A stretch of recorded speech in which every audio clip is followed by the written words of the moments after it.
So hi, good afternoon, everyone. So this is Akash. I am a second year PhD student working under Dr. Sripanna Saha, and my area of interest are mostly multilingual and multimodal NLP applications for healthcare. And I also now more or less I have worked on how do you incorporate multimodality and create better synthetic data sets for healthcare applications. And secondly, currently I am focusing on how do you make sure the model is safe, because for clinical applications, you know, right?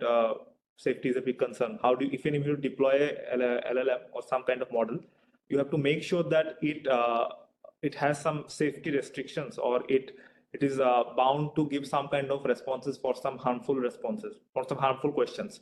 So how can you make the LLM safe? So those kind of research questions I'm trying to work on. And so today I will give you a brief introduction about recurrent neural networks. So recurrent neural networks, I will say, is the start of deep learning for natural language processing. Before that, people are mostly using support vector machines or decision trees, those kind of things. But after recurrent neural networks, people start using deep learning for NLP applications in a broader way. So if we remember, I am assuming that you guys know some form of language modeling. So language modeling is basically you have let's say 1 to 10 words. Okay, you know 1 to 9 words. So you know the last 9 words. Now how will you predict the 10th word? So that is the basic idea of language modeling. That is probability of xt given x1 to xt minus 1. So that is the basic idea of language modeling. So this is just a preliminary idea. Now, how do you formulate this probability? That's the thing. Like, how can you replace this probability by some deep neural network? Because as you see, right, calculating this kind of probabilities is very cumbersome, and yeah, these are very small numbers. So if you calculate 1,000 such small numbers, that become negligible. So how can you make sure that you replace this probability function by some kind of neural network or some kind of approximate function? So that gives the idea of using deep neural network for language processing. Okay. So how do you make a neural language model, right? So as I said, you have a bunch of words, x1 to xt. Now the output of the probability distribution should be xt plus 1 given x1 to xt. So this is the model. So this thing we have to predict, okay, by a approximate function. Here the approximate function is a deep neural network.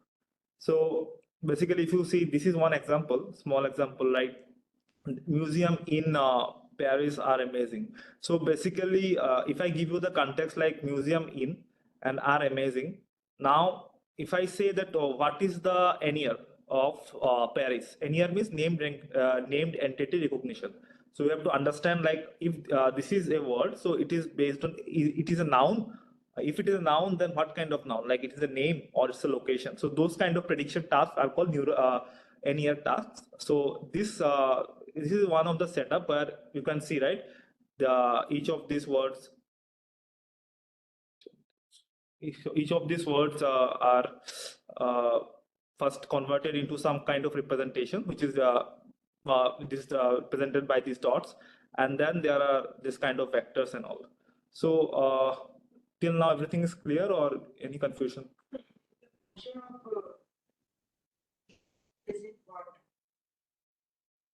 T is the time. It's a sequence leveling. So this is one of the ideas, right? So this is a fixed window neural language model where you have a fixed window, let's say x1 to x4, and how do you represent it using some kind of neural processing? So it is a next word prediction kind of task. So if you see, these are the words T students opened there, and these are x1 to x4. These are the vector representation of it. As you know, we can't process this as text. We have to convert them into numbers. Now, how do you convert them into numbers? There are so many processes. One hot vector is there.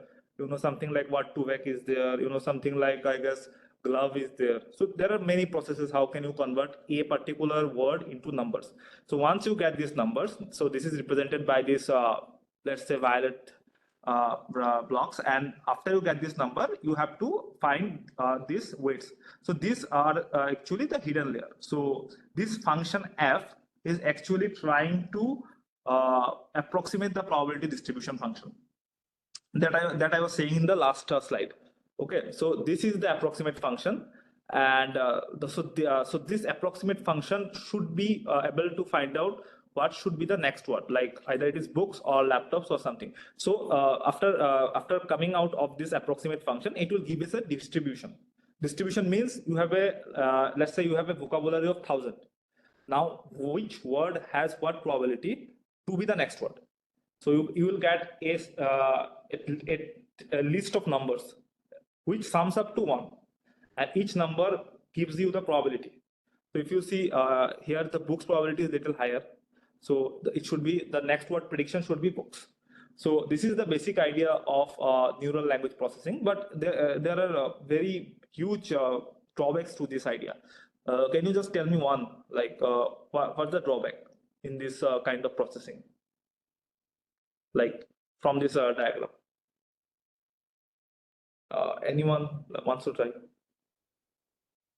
Like there are two Mm-hmm. they are looking similar. If we are not considering book, and apart from ambiguity of the word, maybe it could be a No, think in the perspective of this fixed window. like it may be possible like book and a pen both have the same value. Yeah, that is fine, but that will, in the worst case, it will approximate 1. But right, in neural networks, you have to learn some parameters. And if that parameters become so huge, it will become computationally infeasible to train, right? So if you see this fixed window has, let's say, X words. Now this W you have to train, and this U is the trainable parameters. So this W, let's say this is this is a vector of 1, 2, 3, 4. So you can see, right? This is, I guess, 16 dots you have. So this will be of parameters. W is of parameters 16 into, let's say this has X dimension. So 16 into X to convert this vector to this vector. So once, let's say now the fixed window becomes 10 to the power 10. Now imagine how big will be this W. 10 to the power 10 into some X. That is also huge. So storing that vector, processing it, and then doing all those just for a simple classification task, what is the next word prediction, is not feasible, computationally feasible, and also it is very computationally expensive, right? So this is one of the biggest drawback, like why we can't use just deep neural networks, why we need a separate kind of architecture for like language processing, because language depends on sequence. The bigger you can capture the sequence, the better you will be able to judge what will be the next word. Now, how big that should be, that depends on the context window. Now, once the context window becomes very huge, that deep learning just blasts, because you have seen, right, this kind of W and U vectors become so huge, and these are trainable parameters. So all those vectors will be learned during backpropagation. So this is one of the drawback. So as I said, so implementation, one issue is that you don't have to. So the main, I will say, the problems here is the fixed window, and enlarging the things I said, right? Enlarging W will make this matrices so huge that it will not be able to train properly in some networks. So this is the drawbacks of using deep neural networks for language processing. Okay. So then comes the idea of recurrent neural networks. So idea is that since we want to represent the temporal information, so it's a temporal information, right? Every sequence of word has some timestamp. Let's assume that I am talking a word in timestamp t. The next word I talk at timestamp t plus 1. The next time I word say t per 2. So this kind of information is temporal. So idea is that how can you represent this temporal information using a compact representation? So you need, if you see this kind of representation, there is only one W, and that W is trainable. Remaining all other, so this W and these are all the same Ws. Okay, this is just rolled over in time to show that this is happening. So next one, but actually this is the single network that is RNN. Okay, so you only wants to learn this kind of W, one vector, so you don't have to take care of the context window, right? That is one thing. And you can go, like, obviously there are some drawbacks, I will say in later, but RNN was able to overcome few of the drawbacks that deep neural networks has for language processing, like having a big context window, something like that, reducing the number of parameters and so thing. So till now, do you have any confusion, like what is recurrent neural networks? Or I will explain the mathematics after that, but do you have any confusion, like this structure, or why this is called recurrent? So you know recurrence, right?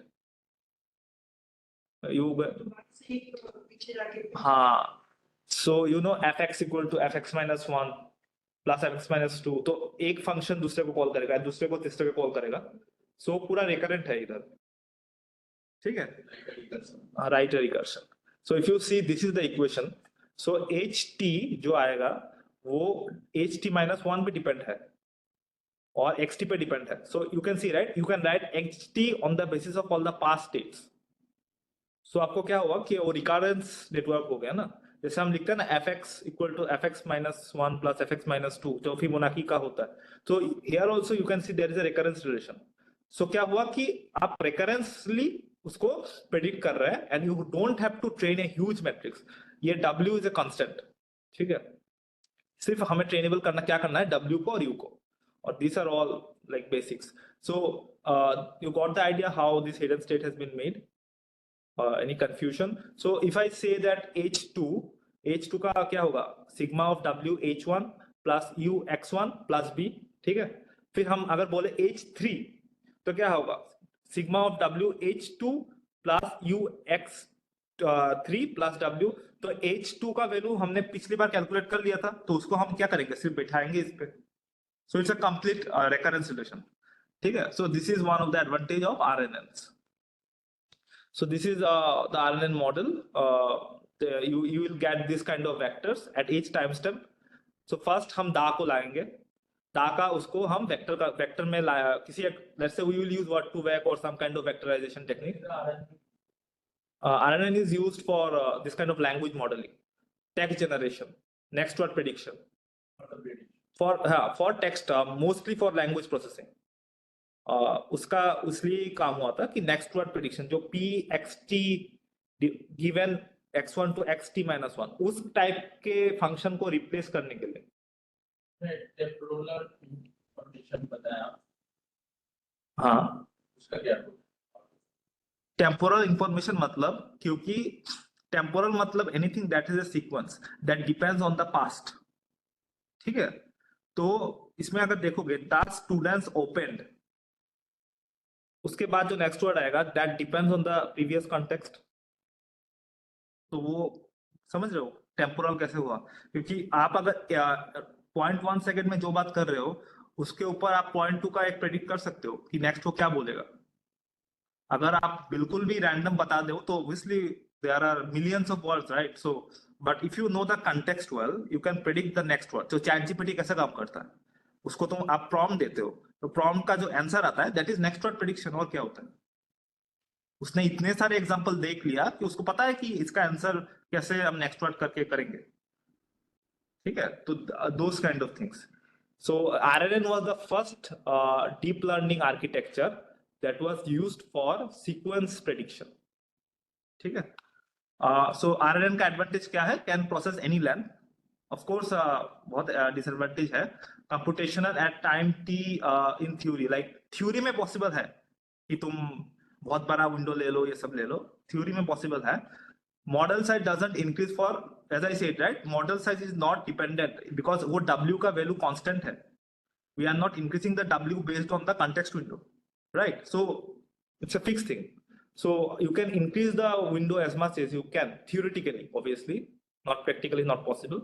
Some weights applied are very well, and RNN का disadvantage ये है कि obviously anything that is recurrence, you know, it's slow.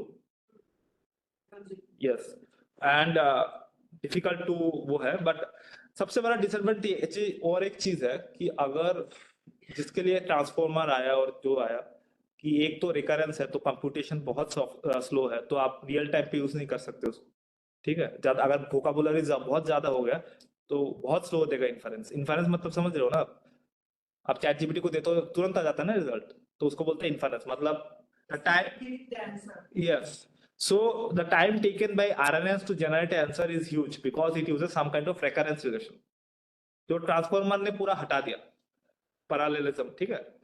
और इसका और एक है कि तुम बैकप्रॉप जब करोगे ना, रिकरेंस थ्रू टाइप बैकप्रॉप जब होता है, सो डेल का वैल्यू इतना स्मॉल हो जाता है कि वो वैनिशिंग ग्रेडियंट हो जाता है। मतलब अगर एक वैल्यू जीरो का बहुत क्लोज आ जाए तो पूरा जितना उसने कैलकुलेट किया सारा वैल्यू जीरो हो जाएगा, तो बैकप्रॉप में वो कुछ सीखेगा ही नहीं। It's not learning rate, it's about जो लॉस फंक्शन हम लिखते हैं उसका डेल लेते हैं ना बैकप्रॉप करने के लिए। अब उस डेल का रेकरेंस में तुम लोगे तो डेल एल आई, वो डेल एल माइनस आई पे डिपेंड करेगा, del i minus one del one पे डिपेंड करेगा, ऐसे करके बहुत बड़ा एक मल्टीप्लीकेशन हो जाएगा ना डेल का। अब उसको तुम सबको इनटू करोगे बैक प्रोपोर्शन करने के लिए, तो वो वैल्यू इतना स्मॉल हो जाएगा कि वो जीरो के बहुत पास चला जाएगा, तो कुछ सीखेगा ही नहीं, क्योंकि उसका फॉर्मूला क्या है, del j is equal to del J minus one minus alpha into, वो है ना जो फॉर्मूला तुम सीखे, जो लॉस फंक्शन का फॉर्मूला है बेसिकली ग्रेडियंट डिसेंट, तो वो नंबर बहुत छोटा हो जाएगा एंड वो कुछ सीखेगा नहीं। So that is the biggest disadvantage of RNN. So for वो तो डिसएडवांटेज चला गया, बट ट्रेन हम कैसे करेंगे? So have you heard of cross entropy loss? How do you train a language model? जो loss function होता है, obviously for anything you train there needs to be a loss function. Loss function is a indicator कि are you training in the right way, और वो उस model को hint देता है कि you are doing right, so please continue in this direction, जो हम gradient descent से सीखते हैं। So gradient descent चलाने के लिए एक loss function तो चाहिए होगा। तो in most of the language processing tasks or next word prediction kind of task we use something called cross entropy, ठीक है। तो क्रॉस एंट्रोपी का आइडिया है थोड़ा बहुत आप लोगों को? हाँ, तो बेसिकली क्रॉस एंट्रोपी क्या करता है कि वो एक डिस्ट्रीब्यूशन बनाता है, ठीक है, और उस डिस्ट्रीब्यूशन का एक वैल्यू लेता है, जो W, ये जो देख रहे हो ना ये वाला, ये एक प्रोबेबिलिटी वैल्यू है, ठीक है। सपोज मेरे पास 3 वर्ड है और 3 वर्ड में सबसे ज्यादा जो नेक्स्ट वर्ड प्रेडिक्टेड था उसका वैल्यू और ग्राउंड ट्रूथ का नेक्स्ट वर्ड प्रेडिक्शन जो था उसका वैल्यू सबसे ज्यादा है, मतलब it matched with the ground truth, तो उसका जो नेगेटिव होगा वो कम होगा, क्योंकि लॉग नेगेटिव, समझ रहे हो ना, जितना अच्छा मैच होगा उसका नेगेटिव उतना कम होगा, ठीक है। So you are doing negative of this, मतलब आप जितने भी वर्ड्स है उसका प्रोबेबिलिटी कैलकुलेट कर रहे हो रिगार्डिंग दिस, एंड उससे आप WYT को इनटू कर रहे हो। So this will give you a number that will show कि are you predicting the next word correctly. जितना करेक्टली आप करोगे उतना वो वैल्यू छोटा होगा, ठीक है, और जितना इनकरेक्टली करोगे उतना बड़ा होगा। तो लॉस का मतलब क्या है, लॉस बहुत ज्यादा है तो it is not being train in the right way, ठीक है। एंड लॉस अगर छोटा है उसका मतलब कि तुम सही डायरेक्शन में ट्रेन कर रहे हो। So this is the loss function, this is a probability value of that word. So y delta w is the probability value of predicting yw in timestamp t. इसमें कुछ कंफ्यूजन है? लेकिन ये cross entropy में भी तो bunch of words है, इसको प्रेडिक्ट किया गया है कि नेक्स्ट वर्ड ये आने वाला है। अगर वही प्रेडिक्शन गलत हो तो क्रॉस एंट्रोपी तो वैसे ही हो। हाँ, बट वो लॉस फंक्शन ज्यादा दिखाएगा ना फिर, एंड आप ग्रेडियंट डिसेंट से उसको ठीक करोगे। तो मैंने जो बोला loss function is an indicator, are you training in the right direction, ठीक है। सो एवरेज लॉस ये रहेगा कि हर टाइम मतलब टोटल लॉस ये रहेगा कि हर एक टाइम स्टेप के लिए तुम्हारा एवरेज कितना लॉस हो रहा है, ये तो समझ गए। और दिस इज द मतलब for a particular word, if this is the predicted word and this is the actual word, तो what is the loss function, ठीक है।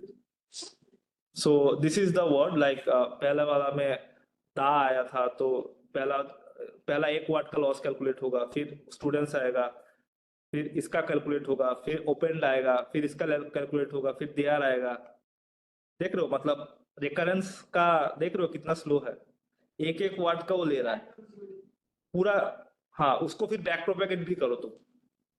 सो ये अगर पूरा पूरा अगर कर लेगा फिर ये कैलकुलेट कर पाएगा। अगर एक कॉन्टेक्स्ट का लेंथ 1000 होगा तो सोच रहे हो कितना टाइम लगेगा उसको, 1000 का एक एक एक एक करके करेगा, फिर टोटल कैलकुलेट आएगा लास्ट वर्ड तक, फिर वो कैलकुलेट करेगा। तो अगर कॉन्टेक्स्ट बहुत बड़ा हो जाएगा तो बैक प्रोपेगेशन में टाइम बहुत लग जाएगा ना। हाँ, तो that is the major disadvantage. So this is the stochastic gradient descent से हम इस लॉस फंक्शन को ऑब्वियसली करते हैं, वो तो मतलब वेनिला सॉल्यूशन निकला है ना फिर बस इसको इसी छोड़ा गया है। कौन सा आरएनएन को? नहीं, इसके टाइम को घटाने के लिए कुछ ऐसा। हाँ, ट्रांसफॉर्मर आया ना।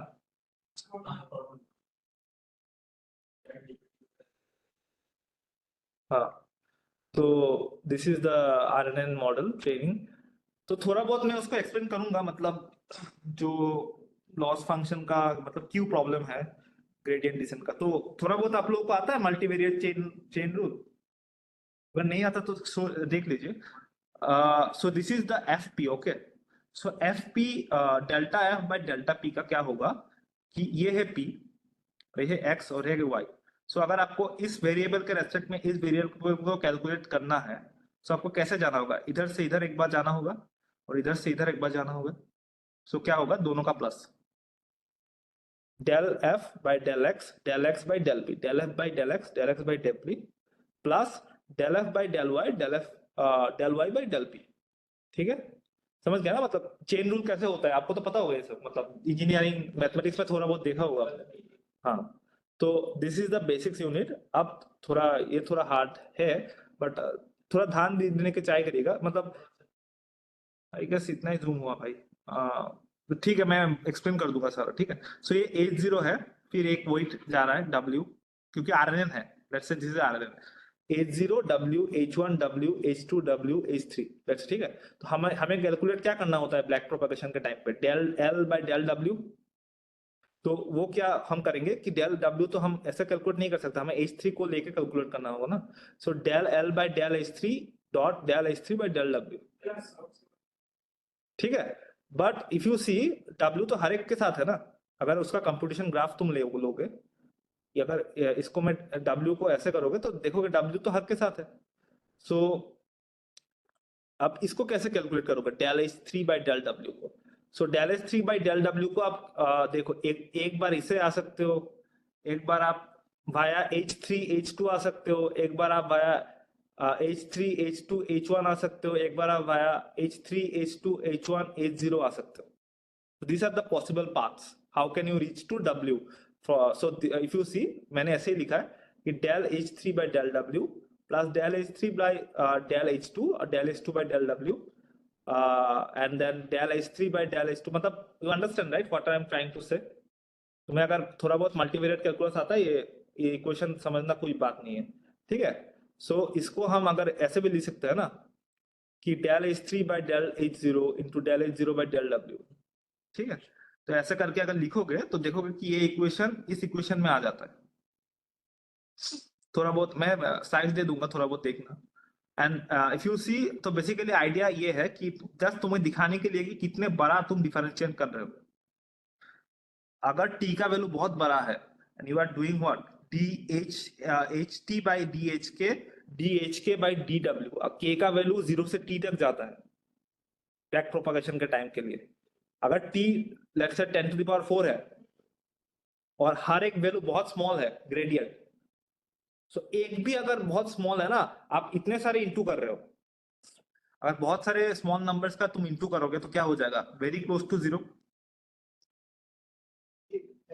तो it will not learn anything, क्योंकि आपको जो सिग्नल मिलना चाहिए कि वो लाने के लिए, तो वो तो नंबर तो कुछ होना चाहिए ना, नहीं तो अगर वो जीरो के बहुत पास चला गया तो इक्वेशन क्या रह जाएगा, ग्रेडियंट डिसेंट का इक्वेशन क्या रह जाएगा। तो आपको स्टोकेस्टिक ग्रेडियंट इक्वेशन तो पता है ना, del D J is equal to del J minus learning rate into वो जो होता है उसका function del L by del W. But अगर del L by del W बहुत क्लोज टू जीरो हो जाए तो it will remain same, right? It will not learn anything. You understand what I'm trying to say? So backpropagation through time is a very difficult process. First RNN का disadvantage ये है कि recurrence है, inference time बहुत slow होगा। Second difference है कि learn नहीं कर सकता अगर context बहुत बड़ा हो जाए। So these are the two disadvantage of RNN. So मैं कोड में थोड़ा बहुत दिखा सकता हूँ, मतलब so ये अगर I guess run time transformer model में क्या वो predict करता है? हाँ सेम चीज ही करता है, बट उसमें दो तीन चीज डिफरेंट है। आपको पता है ट्रांसफॉर्मर? बड़ा थोड़ा सा। सो तुम लोगों को केरस वेरस आता है थोड़ा बहुत, मतलब या कुछ आइडिया है? केरस का कुछ आइडिया? टेंसर फ्लो कभी यूज नहीं किया है बेसिकली। इसमें ना टेंसर फ्लो या केरस, ये इसमें बहुत सारी चीजें आपको इम्प्लीमेंट करके दी जाती है ताकि आप अपने काम के लिए बहुत इजीली उसको यूज करके कुछ बना सको। मतलब tensor flow is a very high level API library.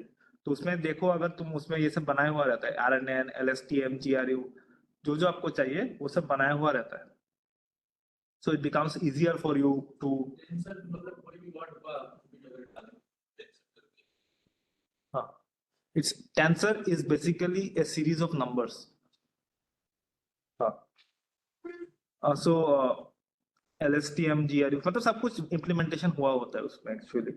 And ये मतलब एक डेटा सेट, मतलब सब कुछ है, मतलब बहुत फेमस डेटा सेट है ना आईएमडीबी, पता होगा अगर थोड़ा बहुत मशीन लर्निंग किए होंगे। ये सब पूरा सब कुछ किया हुआ होता है। नमपाई तो पता ही है, नमपाई तो किया होगा आई गेस। नमपाई तो डेटा एनालिसिस करने में यूज होता है, फास्ट कैलकुलेशन करने में यूज होता है, इसमें साइंटिफिक कैलकुलेशन बहुत फास्ट होता है। तो ये सारे लाइब्रेरीज इंपोर्ट किए थे। तो मतलब मैं just give you a brief like कैसे क्या होता है, बट ऑब्वियसली करंट डे में हम लोग ये सब यूज नहीं करते, हम पाइटॉर्च यूज करते हैं। ठीक है, पाइटॉर्च अगर सीख लोगे थोड़ा बहुत तो it will be very good for you, for your आप किसी प्रोजेक्ट में इम्प्लीमेंट भी कर सकते हो, कुछ वो भी कर सकते हो। I don't know, like net बहुत स्लो है, चलेगा कि नहीं, I am not sure. But at least अगर नहीं चलेगा तो मैं कोड को एक्सप्लेन करके दे दूंगा, ठीक है। सो ये सारे तो लाइब्रेरीज हो गया, तो जो लाइब्रेरीज हमें चाहिए, सो ये है वोकाबुलरी साइज, ठीक है। मतलब अभी के लिए एज्यूम करते हैं कि हमारा जो टेक्स्ट होगा उसमें 5000 वोकाबुलरी होगा, और ये हम इस आईएमडीबी डेटा के साथ खेल रहे हैं। उसको हम वोकाबुलरी साइज दे रहे हैं कि 5000 तुम्हारे पास वोकाबुलरी साइज हो सकता है। और ये है x train, y train, x test, y test. इसको इसको पता है ना, एक्स ट्रेन क्या होता है ये सब। एक्सटेंड मतलब तुम डेटा सेट को डिवाइड कर रहे हो in training phase, in testing phase. अगर बहुत बड़ा डेटा सेट है सो हम उसको लेट्स से 75% उसको ट्रेनिंग में देंगे, 25% उसका वेलिडेशन के लिए देंगे। सो ऐसा टाइप, ठीक है। Y train is basically the output of X train. So basically you are so what is machine learning? You have a function f that takes a value x, output is y. So how do you map from x to y? The function f is the model, right? So train के लिए भी तुम्हें x Y चाहिए, text के लिए भी तुम्हें x Y चाहिए, समझ गए। सो ऐसा है। तो ये जो टास्क हम कर रहे हैं इधर पे, ये सेंटिमेंट एनालिसिस के लिए कर रहे हैं, ठीक है। That's it. सो हाँ, डाउनलोड हो गया या हो रहा है, नेट बहुत स्लो है बट ठीक है। सो ये वोकाबुलरी करके हम एक्सटेंड एक्सेप्ट कर लिया। ये होगा कि getting all the words from dictionary, मतलब हम इस आईएमडीबी डेटा सेट में कितना वर्ड है उसका एक डिक्शनरी बनाना पड़ेगा ना, क्योंकि नेक्स्ट वर्ड प्रेडिक्ट करने के लिए तुम्हें वोकाबुलरी चाहिए कि कितना वोकाबुलरी से तुम्हारा नेक्स्ट वर्ड आ सकता है। लेट्स से मेरे मेरे वोकाबुलरी में 10,000 वर्ड्स है, तो मैं नेक्स्ट वर्ड जो प्रेडिक्ट करूंगा वो 10,000 में एक वर्ड होगा, right? I can't talk in multiple languages, right? So I can speak in my mother tongue, that is Bengali, Hindi and English. So Hindi English में भी मुझे उतना ठीक ठाक आता है, बंगाली में भी ठीक ठाक, मतलब ऐसा नहीं है कि मैं सब कुछ जानता हूँ। सो मेरा जो नॉलेज है वोकाबुलरी का, उसके बेसिस पे ही मेरा नेक्स्ट वर्ड प्रिडिक्ट होगा ना। मेरा तो तमिल में नहीं बोलूंगा ना नेक्स्ट वर्ड में, तो उसके बेसिस में ये है। So this is storing all the words in a dictionary, ठीक है। सो ये देखो, तो ये डिक्शनरी समझ गया। And then we are just to check that what is the maximum length in a test and train, we have just print out कितना क्या है। रिपोर्ट मेल पे शेयर कर सकते हैं। हाँ हाँ कर देंगे, आगे आओ। मेल शेयर कर देंगे बीबीसी में ना, कल राघवेंद्र ने शेयर किया था। ठीक, तो ये हो गया। इसके बाद अगर देखो कि मैक्सिमम एक रिव्यू का है 2697 और मिनिमम एक है 670, मतलब एक रिव्यू का मैक्सिमम नंबर ऑफ वर्ड्स हो सकता है 2600, हाँ, और मिनिमम कितना हो सकता है 70। सो ये है, ठीक है। उसके बाद हम उसको सीक्वेंस में लाएंगे मैक्स वर्ड के रेस्पेक्ट में। सो ये हो गया सीक्वेंस। सो बेसिकली इसमें क्या कर रहे हैं कि सब वर्ड्स के लिए एक फिक्स्ड वेक्टर बना दे रहे हैं। ऐसा नहीं होगा कि एक वर्ड के लिए अगर 10 लेंथ का वेक्टर बनाए, दूसरे वर्ड के लिए 1000 लेंथ का, ऐसा नहीं कर सकते। सबका साइज फिक्स होना चाहिए। अगर फिक्स नहीं है तो पैडिंग करना पड़ता है 0000, क्योंकि वो खत्म, ठीक है, वो है। और हम इधर क्या कर रहे हैं कि एम्बेडिंग, जो वर्ड का एम्बेडिंग होगा वो 32 लेंथ का होगा। सो हर word will be represented by a vector of size 32x1। समझ गए? मतलब 32 का नंबर, 32 का मतलब एक 32 का साइज का वेक्टर होगा, उसमें नंबर्स होंगे, and that vector represent a word, ठीक है, that is the thing. So we create a sequential model. So sequential actually एक आरएनए इंटरनली क्रिएट कर देगा तुम्हारे लिए, तुम्हें करना नहीं है, ठीक है। And then you are adding the embedding. Embedding में तुम्हें क्या देना पड़ेगा, एक होगा वोकाबुलरी साइज कि कितने नंबर ऑफ वर्ड्स है तुम्हारे उसमें, एक होगा एम्बेडिंग का लेंथ जो होगा 32, और एक होगा 32 क्या रहेगा? 32 रहेगा तुम्हारा एम्बेडिंग, एक वर्ड का साइज, वेक्टर साइज, क्योंकि हम वर्ड को तो डायरेक्ट प्रोसेस नहीं कर पाएंगे, हमें क्या करना पड़ेगा, उसको वेक्टराइज करना पड़ेगा। तो एक वर्ड का मैक्सिमम हम करेंगे 32। सो एक 32 लेंथ का vector will represent a word for us in this process, ठीक है। समझ गए या कुछ डाउट है अभी तक? एक वर्ड है, हेलो, इसका मतलब वेक्टर क्या बनता है? वेक्टर वो तो लर्नेबल हो सकता है, कुछ भी आप यूज करो, वर्ड टू वेक यूज करो या जीरो शॉट यूज करो, मतलब वो रहेगा कि basically it will represent some representation form in the form of numbers. Now how do you represent that word, that depends on your, not necessarily binary, it can be fractions 0.1 0.2 0.3 ऐसा एक word representation होगा बस। so word to vec सुने हो, word to vec glob ये सब, तो वो सब people have trained huge models to represent good meaningful representations। word to vec वो गूगल का है, ठीक है, word to vec सबका सेपरेट। हाँ। और उसमें क्या होता है कि सिमेंटिक मीनिंग हुआ होता है, अगर क्वीन है तो किंग, अगर उसको, अगर तुम उसको सिमेंटिक सिमिलरिटी करोगे ना, कोसाइन सिमिलरिटी कुछ करोगे, देखोगे उसका वैल्यू बहुत क्लोज आता है, क्योंकि वो उस तरीके के ट्रेन हुआ है उसको। तो यू कैन यूज एनीथिंग, इधर पे हम आरएनएन यूज कर रहे हैं for creating vector size, each word will B of size 32, ठीक है। सो ये होगा। और बाइनरी क्रॉस एंट्रोपी जो मैंने बोला था, this is the go to loss function. Optimizer is Adam, जो पता होगा एडम ही यूज होता है हर जगह, वो बहुत स्टेबल है, और हम एक्यूरेसी का वो देखेंगे, ठीक है। एंड ये तो पता होगा ना थोड़ा बहुत, मॉडल डॉट फिट मतलब ट्रेनिंग हो रहा है, आई गेस तुम लोगों ने कुछ तो किया होगा, कभी मशीन लर्निंग का प्रोजेक्ट नहीं हुआ क्या, किया नहीं कुछ, मतलब अगर केरस थोड़ा बहुत जानते हो तो मॉडल डॉट फिट मतलब होता है कि आप ट्रेनिंग पे लगा रहे हो उसको, ठीक है। और ये जो होता है कंपाइल, ठीक है, कंपाइल का मतलब है कि यू आर मेकिंग श्योर कि मॉडल ये सब चीज करे, क्योंकि उसको चाहिए एक लॉस फंक्शन, उसको चाहिए आप ऑप्टिमाइजर। ऑप्टिमाइजर क्यों चाहिए कि ग्रेडियंट डिसेंट उसको कैसे करना है, वो एडम ऑप्टिमाइजर से ठीक होगा, ठीक है। एंड मैट्रिसेस मतलब आपको आउटपुट कैसे, किस फॉर्मेट में चाहिए, मतलब आपको फाइनल एक्यूरेसी चाहिए, F1 स्कोर चाहिए या ब्लू स्कोर चाहिए, मतलब depends on your task, right. So here we are doing sentiment analysis.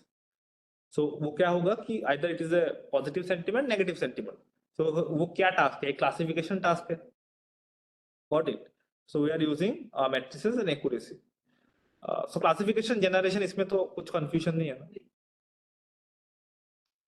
सो ये होगा, आई डोंट नो ट्रेन हो पाएगा कि नहीं, नेट बहुत स्लो है। बट हाँ, 5 इपोक के लिए चलाया हूँ। इपोक का मतलब पता है या इपोक नहीं पता? इपोक का मतलब है कि पूरे डेटा सेट को एक बार बैकड्रॉप कर लो। समझ गए? जितना ज्यादा करेंगे उतना बैकड्रॉप। पूरे डेटा सेट को, तुम्हारा ट्रेनिंग डेटा सेट जितना बड़ा है उसका हर एक एग्जांपल फॉरवर्ड पास बैकवर्ड पास होगा, तब एक इपोक होगा। हाँ, इपोक मतलब तुम्हारे ट्रेनिंग सेट में जितने भी एग्जांपल्स है उसको सबको फॉरवर्ड पाथ बैकवर्ड पाथ करके जो लॉस आएगा, average of that loss is your epoch loss. ठीक है, ये थोड़ा मतलब बेसिक्स है, but I want to explain क्योंकि तुम लोगों ने किया नहीं, तो थोड़ा बहुत मैं एक्सप्लेन कर दे रहा हूँ। तो ये देख रहे हो ना, ये पूरे इपोक के लिए लॉस नहीं है, ये 390 एग्जांपल्स के लिए लॉस है। तो इसका एवरेज लॉस है ये। ठीक है, सो ये ट्रेन आई डोंट नो, मतलब मैंने टेस्ट तो नहीं किया, but I want to just explain कि ट्रेन कैसे होता है, आयरन कैसे यूज करते हैं। ठीक है, so this is everything. Feel free to ask questions I guess, because वो ज्यादा यूजफुल रहेगा। आयरन तो तुम यूट्यूब से भी सीख लोगे, बट फॉर द डेकोरम मतलब मैंने एक्सप्लेन किया। Still I will say that एक टास्क मैंने दिया है इस पे। ठीक है, ये एक डेटा सेट है केगल का, डाउनलोड करना और जो मैंने कोड लिखा है उसके ऊपर थोड़ा बहुत प्ले आउट करना। इस न्यूरल नेटवर्क को और कैसे अच्छा बनाया जाए, और हिडन नेटवर्क कैसे दिया जाए, और LSTM कैसे यूज कर सकते हैं। मतलब ये सब करोगे ना, थोड़ा बहुत जितना हैंड डर्टी करोगे इतना अंडरस्टैंडिंग होगा। नहीं तो मैं समझाऊंगा कुछ, वो खत्म हो जाएगा उधर ही। ठीक है, you have to play with this things. जितना खेलोगे लोग इसके साथ, उससे ज्यादा सीखोगे। आई एम एज्यूमिंग दैट तुम लोगों का फ्यूचर में मतलब थोड़ा बहुत LLM वेलएलएम में इंटरेस्ट है तुम लोगों को?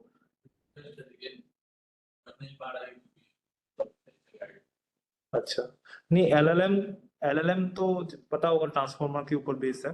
वो भी ट्रांसफॉर्मर, पूरे ट्रांसफॉर्मर पे नहीं, सिर्फ डिकोडर और LLM, सिर्फ ट्रांसफॉर्मर के डिकोडर पे बेस्ड है। हाँ, decoder is enough for it, encoder नहीं चाहिए उसको, क्योंकि लोगों ने देखा है कि decoder is sufficient and it gives more stability in training. Chat GPT, हाँ, more or less everything is now decoder based. कुछ मॉडल पहले आए थे एनकोडर डिकोडर, जैसे T5 पता होगा, पार्ट, वो सब एनकोडर डिकोडर थे। बट करेंटली लोगों ने देखा है कि तुम डेटा जितना भी बड़ा कर लो, तो डेटा के रेस्पेक्ट में वो सीख लेता है। मतलब उतना नहीं चाहिए उसको एनकोडर करके, क्योंकि जो डिकोडर रहता है उसमें भी एक एनकोडर रहता है। ठीक है, तो वो सीख लेता है और मल्टी क्यूरी एट्रिब्यूशन से। सो फास्ट हो गया ट्रेनिंग। हाँ, एक्यूरेसी से ज्यादा यूजफुलनेस, लाइक इन्फरेंस अगर तुम फास्ट नहीं दोगे तो यूजफुल नहीं रहेगा ना वो चीज। तो चैट जीपीटी तुम देखोगे कितना फास्ट है, तो वो सब चीज है। डेटा बहुत यूजफुल है। तुम जितना हाई क्वालिटी डेटा दोगे मॉडल को, उतना अच्छा सीखेगा तुम्हारे डोमेन के लिए। सेकंड चीज है, तुम्हारे पास जितना जीपीयू होगा तुम उतना अच्छा मॉडल ट्रेन कर पाओगे। वो तो हमारे हाथ में नहीं है। हम लोग जो रिसर्च करते हैं वो मतलब जितना हमारे इंस्टीट्यूट देता है उतने उतने ही करना पड़ता जैसे कोई भी चीज गूगल पे से सर्च इंजन में सर्च करते हैं, है। तो भी नीचे में सजेशन में जो आता है वो RNN है। गूगल में कोई चीज आप सजेस्ट लिख रहे हैं, ठीक है, तो आपने 2-3 वर्ड लिखे और नीचे वो प्रिडिक्ट कर देता है 2-3 वर्ड। उसको ऑटो कंप्लीट कहते हैं ना। हाँ। आरएनए आरएनए नहीं, वो भी उसके पीछे जो ML लग रहा है, हाँ, वो भी बेस्ड ऑन नेक्स्ट प्रेडिक्शन। समझ गया ना, क्योंकि तुम्हारा कॉन्टेक्स्ट वो समझ जा रहा है कि नेक्स्ट क्या हो सकता है। बट आरएनए नहीं यूज कर रहा, आरएनए डेड। अच्छा, RNN पूरा इनपुट डालने के बाद जो आएगा। हाँ, सो इट्स नॉट रिकरेंट। तो ट्रांसफॉर्मर का भी बहुत डिसएडवांटेज है, बट एडवांटेजेस इतने सारे हैं कि लोगों ने डिसएडवांटेज को छोड़, मोर और लेस। अभी कुछ नया आर्किटेक्चर आया है माम्बा, जो आरएनएन का आइडिया और ट्रांसफॉर्मर के आइडिया को कन्वर्ज करता है, मतलब दोनों को मिला के माम्बा माम्बा। तो वो but still it's in very early stages, deployed नहीं है ज्यादा। People transformers came when I was in BTech in 2018, तब से अभी भी चल रहा है, मतलब उसको रिप्लेस नहीं कर उसके पाए। बाद तो फिर चैट जीपीटी आ गया तो चैट जीपीटी इज ट्रांसफॉर्मर होते ना, द रिवॉल्यूशन वाज ट्रांसफॉर्मर, ठीक है। सो ट्रांसफॉर आई उससे पहले RNN चल रहा है। उसके पहले एलएसटीएम चल रहा था, जो आरएनएन का एडवांस वर्जन है। आरएनएन का जो डिसएडवांटेज है बैक प्रोपगेशन थ्रू टाइम, उसको वो थोड़ा बहुत कम कर देता है। एलएसटीएम वो थोड़ा हार्ड है, आई विल सजेस्ट थोड़ा देखो उसको, एलएसटीएम को खुद से। 1 घंटे में एलएसटीएम आरएनएन दोनों पढ़ाना तो संभव नहीं था, but I hope that you got the idea, like RNN कहाँ से आ रहा है, क्यों हो रहा है। डीप न्यूरल नेटवर्क हम डायरेक्टली क्यों नहीं यूज कर सकते लैंग्वेज प्रोसेसिंग के लिए। Those motivation need to very clear, like अगर कोई तुम्हें पूछेगा कि हम तो डीप न्यूरल नेटवर्क है भाई, क्यों आरएनएन क्यों चाहिए, सो वो वैसा आंसर आप दे पाओ, उसके लिए आपको ये सब नॉलेज जरूरत है, ठीक है। और बाकी तो आपके प्रैक्टिस के ऊपर है, but still I will suggest कि उतना मत टाइम, अगर आपको किसी इम्पैक्टफुल प्रोजेक्ट करना है तो ज्यादा टाइम मत दीजिए आरएनए एलएसटीएम में, क्योंकि वो सब अभी यूज नहीं होते। So you should do work on recent works, like LLM पे कुछ कर लो, फाइन ट्यूनिंग करो, प्रॉम्प्टिंग करो, रैग यूज करो। रैग तो पता होगा, रिट्रीवल ऑगमेंटेड जनरेशन। सो एलएलएम तो ब्लैक बॉक्स मॉड्यूल है, वो कुछ जनरेट करता है, but how can you make sure your generation is more reliable और सेफ।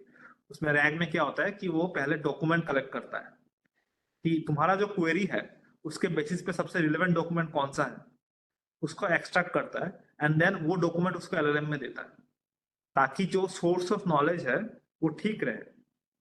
समझ गए। जो मॉडर्न डे एलएलएम्स है, जो GPT 3.5 and everything, those are RAG based thing, ठीक है। So there is a black box LLM, but जो data extract कर रहा है ना, वो कॉन्टेक्स्ट देने के लिए कि आंसर कैसा होना चाहिए, तो वो रैग से आता है।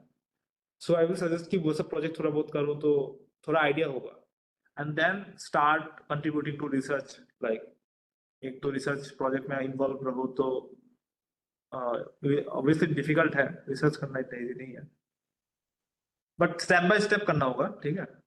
बेसिक्स थोड़ा बहुत, एक 1.5 महीना बेसिक्स, ट्रांसफॉर्मर्स पे 3 महीना दो, and then start doing research. अगर रिसर्च में जाना है तो इट्स नॉट कंपल्सरी कि जाना है, ठीक है। आई गेस देन रिकॉर्ड बंद कर देना। और कुछ क्वेश्चन है तो बता सकते हो, like any other question. Recently research क्या चल रहा है? रिसेंटली क्या चल रहा है, मतलब चल तो बहुत कुछ रहा है, बट जो मैं काम करता हूँ जिसमें मल्टी मॉडल, तो मल्टी मॉडल के बारे में मैं थोड़ा बोलना चाहूंगा। मल्टी मॉडल इज लाइक कि जो करंट एलएलएम से जो मैंने अभी दिखाया, उसमें सिर्फ टेक्स्ट इनपुट ले सकते हो आप। मल्टी मॉडल मतलब आप इमेज, टेक्स्ट, स्पीच कुछ भी ले सकते वीडियो, ऑडियो, कुछ भी। हो, हाँ कुछ भी ले सकते हो। चैट जीपीटी 4-5 आप डाल सकते हैं। हाँ, so multi modal, multi modal आप इमेज देके उसको क्वेरी कर सकते हो, वो मल्टी मॉडल है।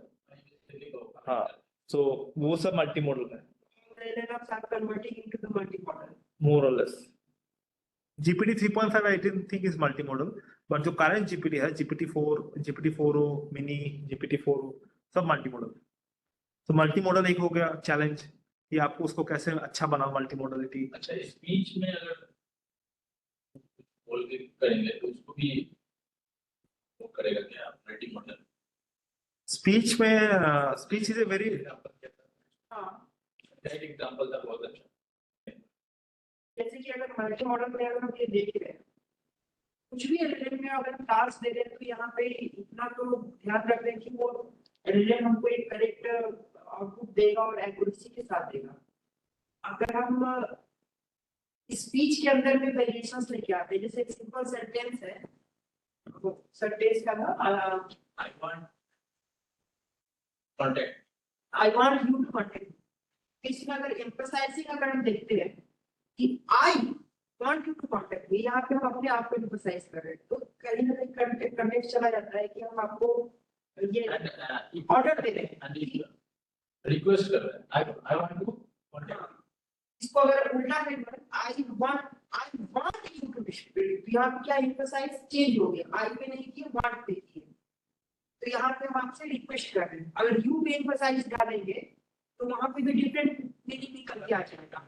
I want to contact you. मैं आई चाहता वांट हूँ you to contact me, I- तो यहाँ पे क्या हो रहा है कि आपको ज्यादा एम्फसाइज कर रहे तो हैं। उसके लिए हम क्या यूज करते हैं पता तो होगा तो आपको, जो ट्रांसफॉर्मर का बेस है, transformer का- ये जो आप समझ रहे हैं ना, मतलब कॉन्टेक्स्ट के बेसिस पे किसको ज्यादा प्रायोरिटी देना है, हाँ, हाँ, हाँ। उसको अटेंशन बोलते हैं।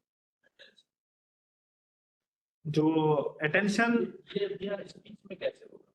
स्पीच में एक्चुअली यार मैं काम नहीं करता to be honest, but speech में लोग क्या करते हैं ना कि स्पीच डेटा तो बहुत कॉम्प्लेक्स है, लोग उसको एएसआर से पहले टेक्स्ट में कन्वर्ट करते हैं फिर कुछ करते हैं, ठीक है।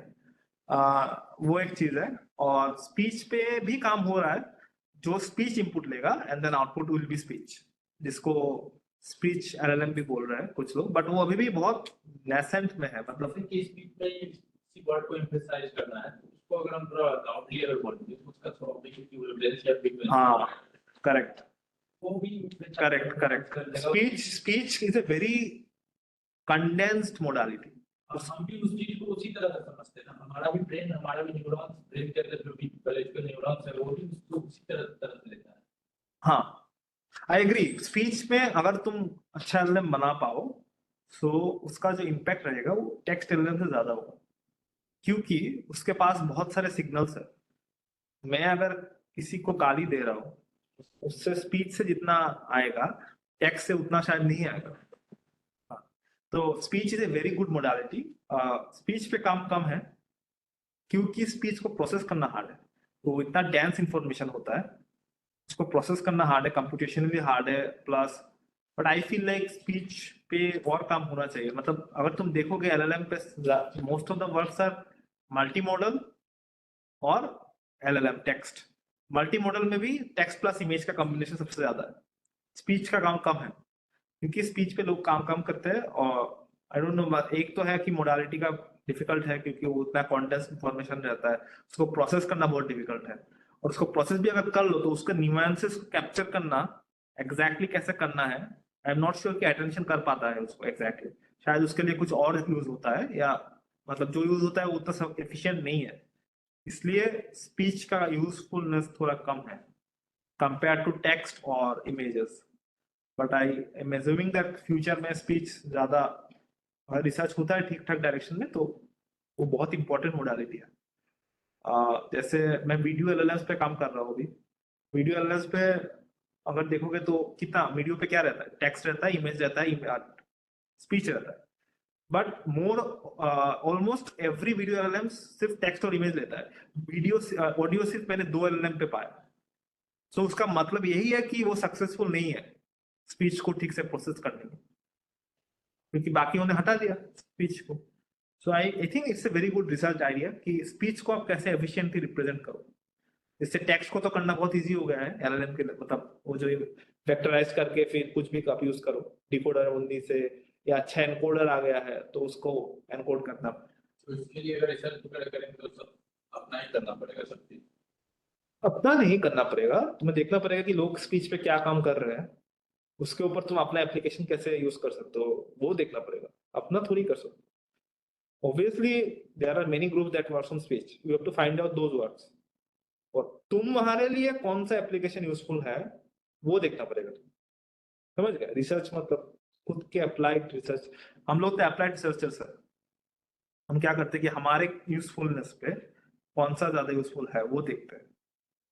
जैसे मैं क्लिनिकल डोमेन में काम करता हूँ, तो मेरे लिए हेल्थ केयर डोमेन में क्या हो रहा है, उसमें हम मल्टी मोडालिटी इन्फ्यूज क्यों करेंगे तो कैसे करें, सेफ्टी कैसे देखें, मल्टीलिंगुअलिटी कैसे करें, कि लोग हेल्थ केयर में क्या होता है कि generally people speaks either in English और they code switch, right.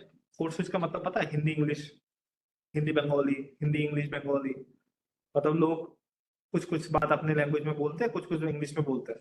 English words को जनरली, मेडिकल वर्ड्स को इंग्लिश में रखो, जनरली यही होता है ना। तो उस तरीके का टेक्स्ट को तुम कैसे प्रोसेस करोगे एफिशिएंटली, वो एक रिसर्च प्रॉब्लम है जो मैंने काम किया है, 2 काम किया है उसमें। सो ऐसे आपको ढूंढना पड़ेगा कि रियल वर्ल्ड के लिए क्या यूजफुल होगा मेरे एप्लीकेशन, समझ गए? So that is the challenge of doing good research. आपको आपका प्रॉब्लम स्टेटमेंट यूजफुल है कि नहीं, वो आपको सोचना पड़ेगा। एलएलएम तो बना लिया लोगों ने, बट आपके प्रॉब्लम के लिए वो काम कर रहा है कि नहीं, अगर नहीं कर रहा तो उसको कैसे रोबस्ट बनाए, वो रिसर्च है। ठीक है, I guess that's all I guess for today. Record हो गया ना?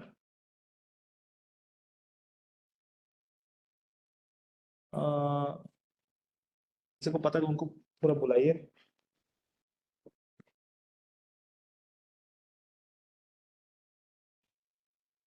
अगर कुछ डाउट वाउट है तो बता सकते हो, ऑफलाइन बात भी कर सकते हो, मैं अपना ईमेल आईडी दे दूंगा, यू कैन मेल मी। जैसे अभी चैट जीपीटी आप बोल रहे थे, चैट जीपीटी से किसी सर मैथ का इक्वेशन सॉल्व करते हैं, ऐसा आंसर कुछ और रहता है, जैसे 0.06 रहता है, उसका चैट जीपीटी का वैल्यू कुछ और आता है, ऐसा क्यों होता है? समझा नहीं, फिर से बोलिए। कैलकुलेशन एक्यूरेसी की बात करते हैं, जब चैट जीपीटी पे अगर हम कोई मैथ्स प्रॉब्लम्स लेते हैं तो कैलकुलेशन और एक्यूरेसी उसका बहुत लो रहता है। अच्छा, सच में? जैसे अभी हम लोग का जो क्लास चल रहा था, हम लोग का मैथ का असाइनमेंट हो रहा था, हम लोग अपने से बनाते थे, अच्छा, राइट आंसर मिल जाता था। हाँ जब हम उसको चैट जीपीटी का वही चेक करते थे तो आंसर डिफरेंस आ रहा था। आ रहे क्या? वो तो है नहीं अभी, स्टाफ को बोल दियो। स्टॉप वीडियो कर दोगे? हाँ कर सकते हैं, 5 वीडियो होगी। नहीं मतलब मैं ऐसा कुछ नहीं करना चाहता। आप रिकॉर्ड बुक कर ऑफ करना। ये वाला ना? हाँ पॉज कर दीजिए, वो सेव कर लेंगे। स्टॉप या पॉज दोनों कर सकते हैं।